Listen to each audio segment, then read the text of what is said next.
अस्सलाम वालेकुम, मेरा नाम राशिद है। जैसा कि आपको पता है कि हम आईकॉम पार्ट 1 की जो बिज़नेस मैथमेटिक्स की बुक है, ठीक है, उस पे काम कर रहे हैं।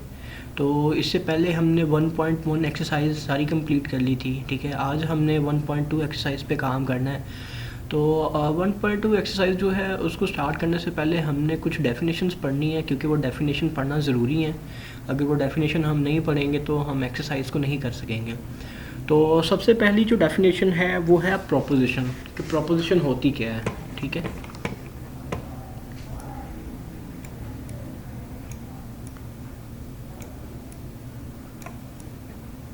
प्रोपोजिशन,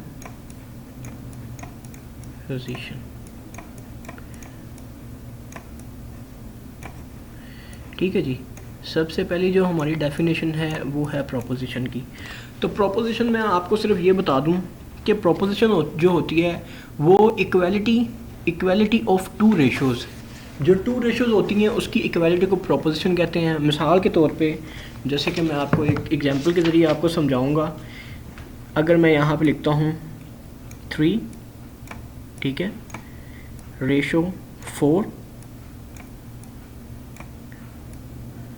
प्रोपोजिशन, ठीक है। ये प्रोपोजिशन का साइन है, इसको इक्वालिटी का साइन भी हम कहते हैं, ठीक है। प्रोपोजिशन का साइन या इक्वालिटी का साइन, ठीक है। और यहाँ पे ये 9 रेशो 12, ठीक है। अब आप यहाँ पे देख सकते हो कि यहाँ पे ये जो आपको नज़र आ रहा है, ठीक है, ये प्रोपोजिशन का साइन है। इसकी जगह पे आप इज इक्वल टू का साइन भी यूज़ कर सकते हो, ठीक है, और ये भी यूज़ कर सकते हैं। इन दोनों में से आपकी मर्ज़ी है, आप कोई भी साइन जो है वो यूज़ कर सकते हैं, ठीक है। अब जो एक प्रोपोजिशन होती है, ठीक है, उस प्रोपोजिशन में 4 जो है वो डिजिट्स होते हैं, ठीक है। जो ये वाले डिजिट है, ठीक है, इनको हम एक्सट्रीम्स कहते हैं, ठीक है, एक्सट्रीम्स। और जो ये वाले डिजिट है इनको हम मीन कहते हैं, ठीक है। ये आउटर जो है इनको एक्सट्रीम, और जो मिड वाले हैं इनको मीन कहते हैं, ठीक है। अगर हम इनको सॉल्व करें तो हम इसको कुछ इस तरह से सॉल्व करें। जो एक्सट्रीम है, ठीक है, उनको हम मल्टीप्लाई कर देंगे, ठीक है। यहाँ पे मैं इज इक्वल टू का साइन यूज़ करूँगा, ठीक है। और जो हमारे मीन है उनको हम दोनों को मल्टीप्लाई कर देंगे, ठीक है। तो ये प्रोसेस अगर मैं इसको हम जो है वो सिंपल मल्टीप्लाई करना है, ठीक है, ठीक है। ये हो जाएगा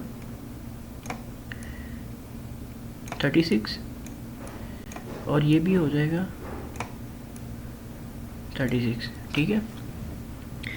तो आपको मैंने बता दिया सबसे पहले प्रोपोजिशन, ठीक है। प्रोपोजिशन जो होती है वो 2 रेशोज़, एक रेशो ये वाली है, एक रेशो ये है, इसकी इक्वालिटी को प्रोपोजिशन कहते हैं, ठीक है।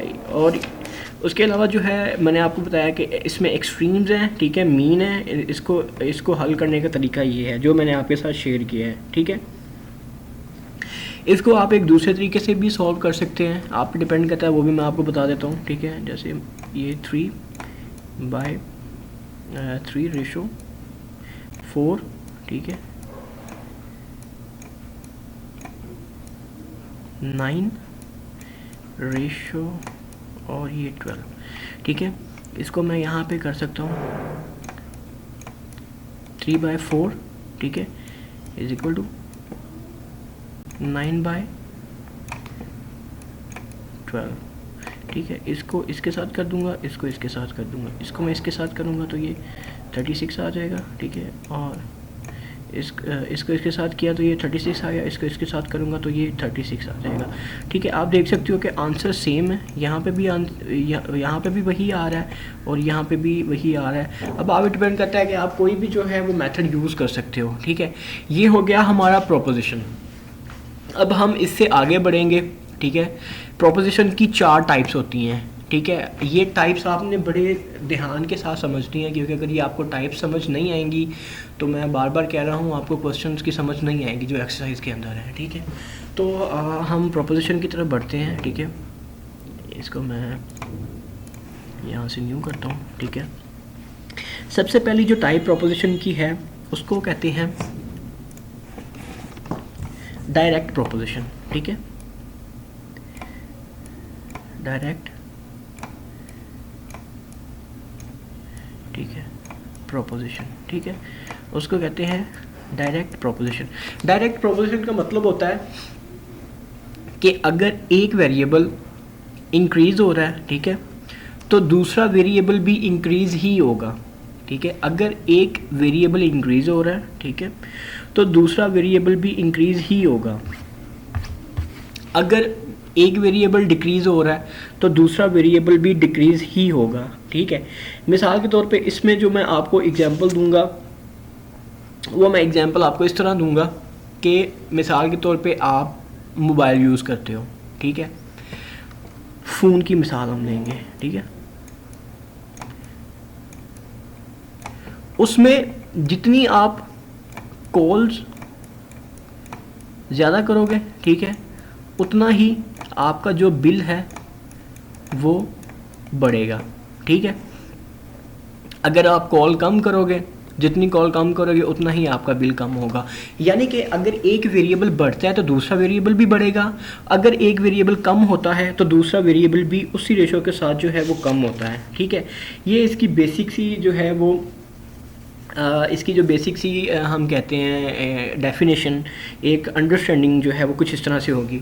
अब आप ऐसा करेंगे, अब आप अपनी बुक ओपन कर लें, ठीक है। आपकी बुक की जो एग्जांपल नंबर 9 है, एग्जांपल नंबर 9 में करूँगा, ठीक है। एग्जांपल 9 जब मैं करूँगा तो आपको जो है वो ज़्यादा बेहतर से समझ आएगी कि ये डायरेक्ट प्रोपोजिशन किस तरह से वर्किंग करती है। यहाँ पर मैं एक जो है वो एग्जाम्पल नंबर 9 को सॉल्व करने लगा हूँ, ठीक है, और उसमें मैं बताऊँगा कि डायरेक्ट प्रोपोजिशन किस तरह से वर्किंग करती है, ठीक है। मिसाल के तौर पे एग्जांपल नंबर 9 के में वो कहता है कि if 20 men can prepare 100 office tables, ठीक है। यानी कि इसमें एक साइड पे मैन है, ठीक है, और एक साइड पे टेबल है, ठीक है। वो कहता है कि अगर 20 लोग 10 टेबल बनाते हैं, ठीक है, 20 लोग 10 टेबल बनाते हैं, ठीक है, तो 25 टेबल बनाने के लिए, ठीक है, कितने लोग हमें दरकार होंगे, ये क्वेश्चन है। तो मैं आपको बताऊंगा कि इसमें डायरेक्ट प्रोपोजिशन किस तरह से अप्लाई होती है। लॉजिकल सी बात है कि अगर 10 टेबल बनाने के लिए 20 आदमी चाहिए तो 25 टेबल बनाने के लिए यहाँ पे देखें टेबल भी बढ़ रहे हैं, ठीक है, तो यहाँ पे जो आदमी है वो भी बढ़ जाएंगे। यानी कि अगर यहाँ पे देखें एक वेरिएबल बढ़ रहा है, ठीक है, ये एक वेरिएबल बढ़ रहा है तो दूसरा वेरिएबल भी बढ़ रहा है, ठीक है। जैसे यहाँ पे आप देख रहे हो कि 10 है, ठीक है, तो 10 के लिए 20 है, और अगर 25 बनाने तो 25 के लिए ज़्यादा आदमियों की ज़रूरत होगी। यानी कि एक वेरिएबल बढ़ रहा है तो दूसरा वेरिएबल भी बढ़ेगा, तो जब दूसरा वेरिएबल भी बढ़ेगा तो ये डायरेक्ट प्रोपोजिशन होगी, ठीक है। और डायरेक्ट प्रोपोजिशन को सॉल्व करने का जो तरीका है वो बहुत ही सिंपल है, ठीक है। यहाँ पे आप देख लेंगे, ठीक है, इसको आपने कुछ भी नहीं करना ये आपकी जो है यही आपका सॉल्विंग मटेरियल है, और मैं आपको बताऊंगा कि आपने इसको किस तरह से बाद में सॉल्व करना है, ठीक है। सिंपल आपने रहना है, ठीक है। यहाँ पे इसको 20 को 20 x कर देना है, ठीक है, इज इक्वल टू इसको 10 25, ठीक है। जब इससे पहले जब मैं प्रोपोजिशन को सॉल्व कर रहा था मैंने आपको बताया था कि 2 तरीके हैं, ठीक है, आप किसी भी तरीके। अब मैं देखें कौन सा, मैं ये डिवीजन वाला जो है वो मेथड यूज़ कर रहा हूँ, ठीक है। इसको मैंने x कर दिया, ठीक है, इसको मैंने 10 × 25 कर दिया, ठीक है। अब मैं इसको और इसको जो है वो मल्टीप्लाई, इसको इसके साथ जब मैंने मल्टीप्लाई किया तो ये बन जाएगा 20 × 25, ठीक है, और ये बन जाएगा इंटू 10x, ठीक है। और ये जब आप इसको सॉल्व करेंगे, ठीक है, इसको मैं 10 कर दूंगा। जब आप इसको सॉल्व करेंगे तो इसका आंसर जो है वो 50 आ जाएगा, यानी कि 50 मैन। यानी कि यहाँ पे जो है वो आप पुट कर देंगे 50, ठीक है। यानी कि ये हमारी डायरेक्ट प्रोपोजिशन थी। और जब भी आप एक क्वेश्चन पढ़ेंगे और आपको लगता है कि ये डायरेक्ट प्रोपोजिशन है तो आपने ये वाला मेथड यूज़ करना है, ठीक है। जिस तरह से चीज़ें मैंने यहाँ पे सॉल्यूशन किया है, जिस तरह से मैंने चीज़ों को हल किया, आपने इसको उस तरह से हल करना है। लेकिन मेक श्योर कर लेना है कि जो आपका क्वेश्चन है वो डायरेक्ट प्रोपोजिशन का ही होना चाहिए, ठीक है। अब हम बढ़ेंगे, ये डायरेक्ट प्रोपोजिशन फर्स्ट था, ठीक है। दूसरा वाला जो है वो है इनवर्स प्रोपोजिशन, ठीक है।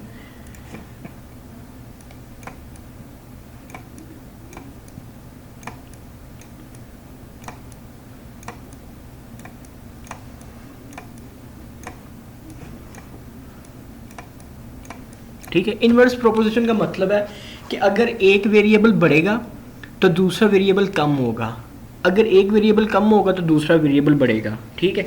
मिसाल के तौर पे अगर हम इसकी एग्जांपल को समझना चाहें तो हम इस तरह से कर सकते हैं कि मिसाल के तौर पे एक कमरे को हमने रंग करना है, ठीक है, उसको पेंट करना है, तो जितने आदमी हम ज़्यादा लगाएंगे उतना कम टाइम लगेगा, यानी कि एक वेरिएबल जितना बढ़ाएंगे दूसरा वेरिएबल उतना कम हो जाएगा। अगर हम एक वेरिएबल मैन वाला उसको कम कर देते हैं तो जो टाइम वाला वेरिएबल है वो बढ़ जाएगा, यानी कि अगर एक वेरिएबल बढ़ रहा है तो दूसरा वेरिएबल उसी जो है वो स्पीड में, उसी मिकदार में, उसी क्वांटिटी में जो है वो बढ़ेगा और कम होगा। एक बढ़ेगा तो दूसरा कम होगा, एक कम होगा तो दूसरा बढ़ेगा, ठीक है। तो इसकी जो है वो हम एग्जांपल की तरफ चलते हैं ताकि आपको ज़्यादा अच्छे से समझ आ जाए, ठीक है। इसने कहा है कि if 20 men can construct a housing unit in 20 days, ठीक है, यानी कि एक मैन है यहाँ पे, मैन है और यहाँ पे डेज हैं, ठीक है। उसने कहा कि अगर एक हाउस जो है उसको 20 आदमी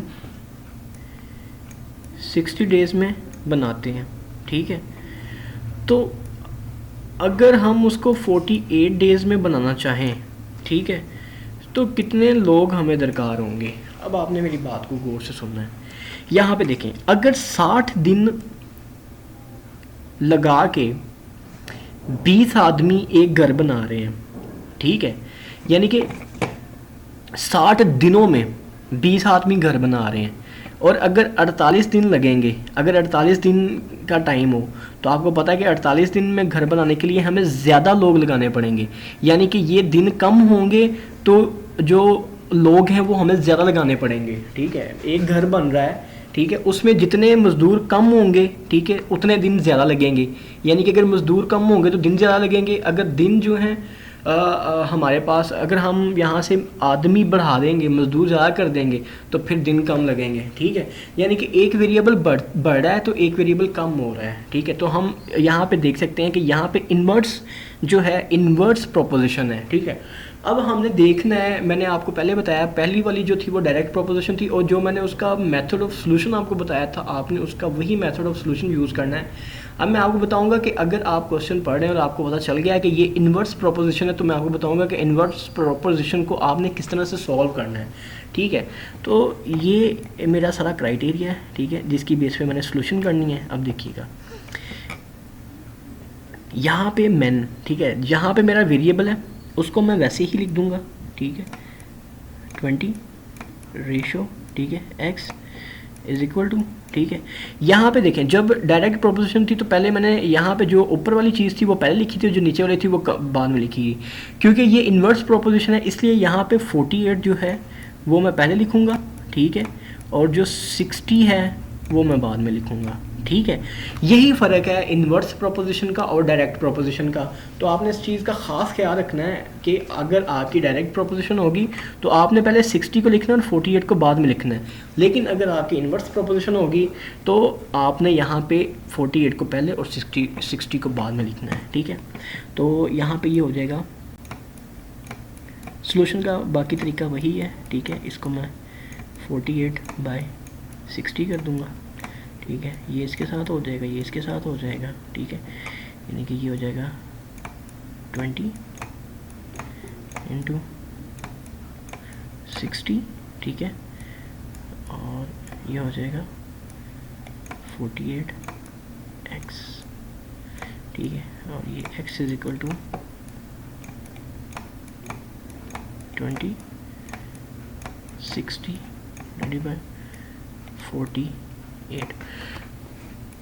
इसका जो सॉल्यूशन है, जब आप इसको सॉल्व करेंगे तो इसका सॉल्यूशन आपके पास आ जाएगा 25, यानी कि आप देख लें यहाँ पे अब जो है वो इसकी जगह पे